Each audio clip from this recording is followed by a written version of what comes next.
What is up, guys? DZ here, and today I wanted to do a video for the sole purpose that no one else has posted this video, and that is the top 10 Pyro monsters in Yu-Gi-Oh! I really love Pyro monsters. Obviously, I'm a huge fan of Volcanics. I have been for like 3 years, it seems like. But there's actually a lot of good Pyro monsters that pop up in other archetypes that I want to talk about today. I think these are the top 10 most competitive Pyro monsters, especially the last two. But I kind of just want to make this video to show you guys the Pyro monsters are like, even though maybe they're the most underutilized of all the types in the game, they're still definitely playable, and they still have at least 10 good cards, you know. So yeah, number 10 is Blaze Phoenix, the Burning Bombardment Bird. That is really hard to say. Blaze Phoenix is part of many FTKs. I feel like every year a new one pops up. They haven't had a ton of success at the YCS level, but just from a conceptual standpoint, Blaze Phoenix is one of the most degenerate, if not the most degenerate, fusion monsters in the game, as well as for Pyro monsters. So it has to make the list just for being one of the most recognizable Pyros in the game. However, it hasn't been used a ton in like actual gameplay, so I feel like it had to be lower on the list, which is why it's number 10. Number 9 is LAVAL Volcano Handmaiden. If you haven't been playing this game for very long, you might not have known that Molten Conduction Field and Rekindling was once a crazy combo that not a lot of decks were capable of. Pyros, specifically Lavals, were played at least casually or rogue status for a year or two. I know that going into Molten Conduction Field's release, this card in particular was hyped quite a bit. You could send it with Molten Conduction Field and another level, and then send two more copies of it, and then a fifth level, and then just rekindling them all back. It was actually pretty stupid. As long as you had any level 1 to add on to that, you could make a Quasar off of 2 cards, which back then was actually a pretty big deal. This card isn't really played anymore because rekindling is at 1, but I would definitely see this deck being at least not terrible if rekindling ever goes back to 3, especially with all the new stuff we have in the game right now, like Instant Fusion and Soul Charge and stuff like that. But yeah, at the time, it was definitely really impactful, so it definitely makes number 9. Number 8 is Hazy Flame Basiltrice. Besides the funny name change that this got, I mean, it would have been pretty hilarious if it was Hazy Flame Basilcock, but realistically, its name aside, it's still a pretty good card, especially for its time. Hazy Flames never really hit even rogue status, really. I mean, a couple people played them, but they were just too slow.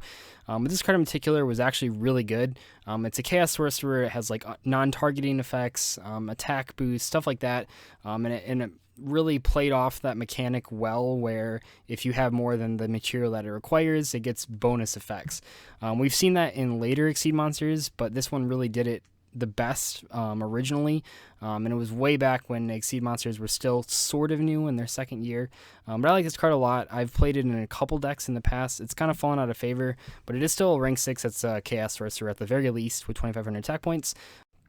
Number 7, I have to put some Volcanic on the list. I didn't want to just make the whole list Volcanics, but Volcanic Shell is definitely the Volcanic that makes this list for being the best Volcanic historically. Volcanic Shell has popped up in a ton of different decks, and unlike Rocket and unlike Scattershot, it has popped up in decks that aren't playing any other Volcanics. When I think of like Rocket, it's only good in Volcanic decks, and Scattershot you have to be playing Reload for it. But Volcanic Shell, especially when it was first released, just appeared in a ton of decks. People have played it in Gem Knights before, but it's just a free +1 effect that you can do as many times per turn as you want for each copy of Shell that you get into your graveyard, and it's just a prime target for, I don't know, free +1s, discard fodder, tribute fodder back in the day, at least. And I really like Volcanic Shell. It's popped up in a lot of decks I've played, especially like any Volcanic variant. But yeah, it was definitely good in Gem Knights as well. And free +1 effects back then were definitely hard to come by, so Volcanic Shell gets an out on this list, just for the legacy support, basically. Number 6 is Thessalos, the Firestorm Monarch. This card you may have recently seen when Monarchs were definitely big. A lot of people were playing this and the Mega version of it, but just overall in the game's history, this card made a big impact when it was released, and it made a whole bunch of impact in like Perfect Circle variants. They were playing like Caius and this, but man, Thessalos is just a really good first turn card. I mean, it immediately makes up for the tribute that you spent doing it by taking a card out of your opponent's hand, maybe doing some damage, and then having 2,400 attack points to do it, after that. And it was really good in like Frog Monarchs. People played it a lot. So I think Sasalos is definitely a card that will pop up again, especially if Monarchs ever get their support back. I think that was one of the better variants of Monarchs for decks playing this. It was especially good in the mirror match when you're going first, just for triggering Return of the Monarch. But yeah, I like this card a lot, and I think it definitely is worth the higher spot in the list. Number 5 is DAIGUSTO Phoenix. This card actually is pretty recent in terms of competitive usage. Frog Paleozoic decks play this, absolutely. DAIGUSTO Phoenix is one of the most notorious rank 2s in the game, and especially when it was first released and people were playing in like agents and stuff. But this card has popped up in virtually every single level 2 monster based deck, so I mean, really, that's just been like frogs, but Paleozoics also. But DAIGUSTO Phoenix has popped up all over the place in a ton of different OTKs. I remember some people using it to make their Stardust Dragon attack twice, or the Rise of the Storm Monarch attack twice. It just has a whole bunch of uses that don't come up a lot in this game. Double attacking is definitely really serious, even when it's paired with a 1,500 attack body, because you can boost it with stuff, or give it to another higher attack wind monster. But definitely, it may not look like a Pyro monster, and it may not have the typing of a Pyro monster, but yeah, it definitely is a Pyro monster through and through, and I like it a lot. So that's making this list. The next one is number 4, and that is Barrier Statue of the Inferno. If you haven't noticed, the Barrier Statue deck did make waves this past format, and it pops up every once in a while. Moon Mirror Shield was definitely a really good card for that deck. But the goal of it is just to prevent your opponent from special summoning. The ones like Barrier Statue and the Barrier Statue of the Torrent and Barrier Statue of the Inferno were the most useful because people just aren't likely to be playing fire and water monsters in their deck. So this card definitely was one of the mainstays of the Barrier Statue deck, just because no one plays any fire monsters, so they can't ever get rid of this stupid thing. It doesn't have a lot of attack points, but it's definitely popped up a whole bunch of times. I've played it in Volcanics myself way back in the day. Yeah, this card's good. It's definitely shown up in competitive settings a whole bunch of times. Surprisingly, actually, the Barrier Statues have been pretty good over the past couple of years, especially now that the game has oriented itself more towards special summons, and that's definitely why it makes number 4 on this list. Number 3 is Royal Firestorm Guards. This card pretty much has to be on the list because it's the only one of any of these that like actually gives direct support to Pyros. One of the biggest problems with Pyro monsters in general is that they don't have any like cohesive strategy. If you think of like, I want to make a Beast Warrior deck, like you can play Tenki and switch out every card in your deck, or like if you're playing Dragons, you have a whole bunch of support. But if you're playing Pyros, you don't really have any like Pyro support that like doesn't suck. There's like a lot of really bad Pyro support, but our Royal Firestorm Guards is a pot of avarice on legs. It is incredible. There's not a ton of decks that can use it. It's really just Volcanics, and it's really just putting back scatter shots in a shell.